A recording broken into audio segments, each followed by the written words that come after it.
বিসমিল্লাহির রহমানির রহিম। আসসালামু আলাইকুম। সকলকে স্বাগত জানাচ্ছি। আজকে একটা বিষয়ে কথা বলতে চাই। সে বিষয়টা হচ্ছে ডায়ালাইসিস। এই ডায়ালাইসিস বিষয়টা নিয়ে আমাদের অনেকের মধ্যেই এখনো আম আ বিষয়টা পরিপূর্ণভাবে পরিষ্কার না। কারণ হচ্ছে ডায়ালাইসিস আসলে ২ ধরনের রোগীদের দরকার হতে পারে। একটা হচ্ছে অ্যাকিউট কিডনি ইনজুরি যদি হয়, সেসব পেশেন্টদের ডায়ালাইসিস দরকার হতে পারে।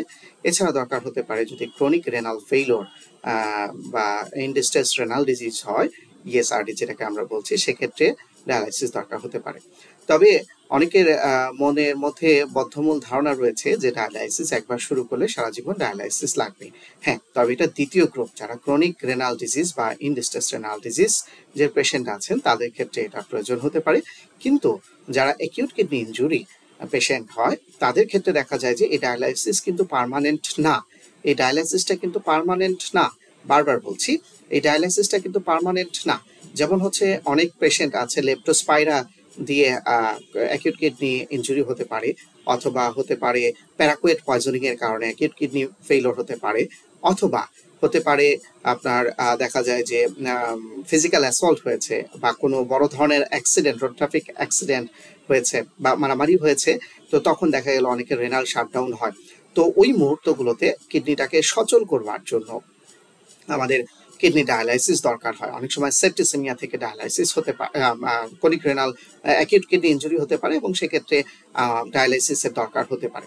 তো এইসব ডায়ালাইসিসগুলো দেখা যায় তিনটা বা ৫টা বা ১০টা বা ১১টা সেশন করলে দেখা যায় পরিপূর্ণ সুস্থ হয়ে যায়।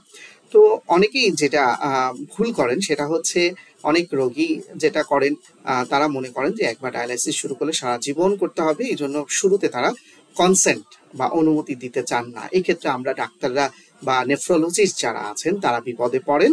কারণ হচ্ছে আপনারা কনসেন্ট না দিলে তার ডায়ালাইসিস জোরকে করা সম্ভব না, এবং সেই রোগীটা দেখা যায় যে চোখের সামনে মৃত্যুবরণ করে। এবং এক্ষেত্রে আরো বড় যে ব্যাপারটা আজকে ভিডিওটা করছি, সেটা কারণ হচ্ছে আপনারা যারা একটু শিক্ষিত কিন্তু নন মেডিকেল পার্সন, তো তাদের কাছে যখন আপনার গ্রামের বা আপনার এলাকার বা পাড়া বা মহল্লার যে একটু কম বুঝদার মানুষ যখন ফোন দেয় যে হসপিটালে গিয়ে আমি বিপদে পড়েছি, এরকম ডাক্তার বলছে ডায়ালাইসিস করার জন্য, আমরা হয়তো ভুলবশত বলে ফেলি এটা ডাক্তারদের ব্যবসা। হ্যাঁ, কিডনি বিভাগে গিয়েছে, ওইখানে খরচ বাড়ানোর জন্য তাকে ডায়ালাইসিস দিতে বলছে, আর এই একবার ডায়ালাইসিস শুরু করলে সারা জীবন ডায়ালাইসিস লাগবে, এই খরচ বহন করতে পারবে না, সুতরাং ডায়ালাইসিসের দরকার নেই। এটা কিন্তু সম্পূর্ণ একটা ভুল ধারণা। যদি ক্রনিক কিডনি ডিজিজের ব্যাপারটা আলাদা, আমি অ্যাকিউট কিডনি ইনজুরির ক্ষেত্রে আমি ব্যাপারটাকে বেশি আলোকপাত করছি। তো এই ক্ষেত্রে দেখা যায় যে এই যে আপনি একটা ভুল সিদ্ধান্ত দিলেন, এই ভুল সিদ্ধান্তের জন্য রোগীর জীবনটা কিন্তু বিপন্ন হয়ে যাবে, এবং রোগীর পরিবার কিন্তু পুরো বিপদে পড়ে যাবেন। অল্প কিছু সেশন ডায়ালাইসিস করলে তখন দেখা যায় যখন কিডনি রেনাল ফাংশন যখন রেস্টোর করবে, তখন আবার হচ্ছে আপনার স্বাভাবিক জীবনযাপন করতে পারবে। ওকে, তো আমি আর এই বিষয়ে কথা বাড়াবো না। তো এই মেসেজটা দেওয়ার জন্য যে আপনি এই ব্যাপারটাকে ধারণাটা রাখবেন যে আসলে অ্যাকিউট কিডনি ইনজুরির জন্য আসলে যে ডায়ালাইসিসটা দেওয়া হয় সেটা সাময়িক, এবং এটা সারা জীবন ডায়ালাইসিস লাগে না। আজকে এ পর্যন্তই, পরে ডায়ালাইসিস নিয়ে অন্য আরেকটি ভিডিও করবো। ধন্যবাদ সবাইকে। আসসালামু আলাইকুম।